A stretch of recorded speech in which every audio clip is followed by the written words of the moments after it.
ഭിന്നശേഷി നിയമനത്തിൽ ക്രൈസ്തവ മാനേജ്മെന്റുകളോട് അനീതിയെന്ന് കത്തോലിക്ക കോൺഗ്രസ്.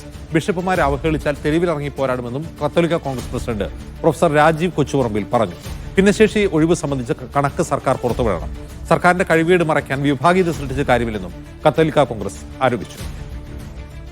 ഭിന്നശേഷി നിയമനത്തിന്റെ മറവിൽ അർഹരായിട്ടുള്ള അധ്യാപകരുടെ നിയമനങ്ങൾ തടഞ്ഞു വെച്ചിരിക്കുന്ന സർക്കാർ നടപടി തികച്ചും അനീതിയാണ്.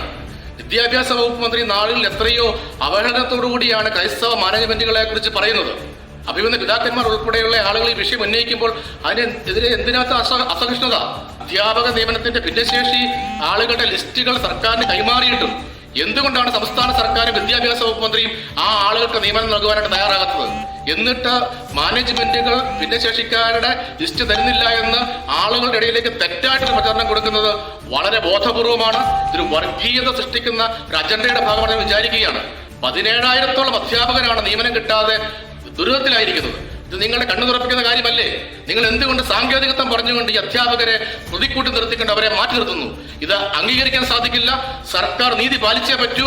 അഭിമന്യ പിതാക്കന്മാർ ഉൾപ്പെടെ ക്രൈസ്തവ ജനവിഭാഗത്തെ അവഹേളിക്കാണ്ടാണ് ശ്രമം നടത്തുന്നതെങ്കിൽ അത് ഞങ്ങൾ കയ്യും കെട്ടി നോക്കിയിരിക്കില്ല എന്നുള്ള കാര്യം ബഹുമാനപ്പെട്ട വിദ്യാഭ്യാസ വകുപ്പ് മന്ത്രിയോട് സംസ്ഥാന സർക്കാരോട് പറയാൻ ആഗ്രഹിക്കുന്നു. ജോസി ബാബു വിരളുമായി ചേരുന്നു. ജോസി, എന്താണ് രാജീവ് ആരോപിക്കുന്നത്?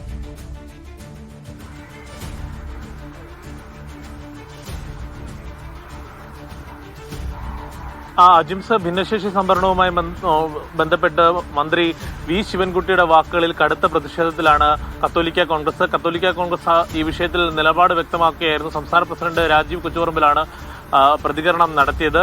ഈ ബിഷപ്പുമാരെയും സഭാ നേതാക്കന്മാരെയും അവഹേളിക്കുന്ന നടപടി തുടർന്നാൽ തെരുവിലിറങ്ങിയുള്ള സമരത്തിലേക്ക് പോകും. സർക്കാർ കാണിക്കുന്നത് അനീതിയാണ്. ഭിന്നശേഷി സംവരണവുമായി ബന്ധപ്പെട്ടുകൊണ്ടുള്ള കണക്ക് പുറത്തുവിടണമെന്നുള്ള കാര്യവും രാജീവ് ആവശ്യപ്പെടുന്നുണ്ട്. അതോടൊപ്പം തന്നെ വിമോചന സമരം ഒരു ജനകീയ സമരമായിരുന്നു. ഇനിയും ജനാധിപത്യ സർക്കാർ എത്തത്തിൽ ജനവിരുദ്ധ നടപടികൾ തുടർന്നാൽ സമരങ്ങൾ നടത്തേണ്ടി വരുമെന്നുള്ള കാര്യവും രാജീവ് ഓർമ്മിപ്പിക്കുന്നുണ്ട്. എന്തായാലും കത്തോലിക്ക കോൺഗ്രസ് തുടക്കം മുതൽ തന്നെ ഈ ഭിന്നശേഷി സംവരണവുമായി ബന്ധപ്പെട്ടുകൊണ്ട് സർക്കാരിന്റെ നിലപാടിന് കടുത്ത പ്രതിഷേധവുമായി രംഗത്തുണ്ട്.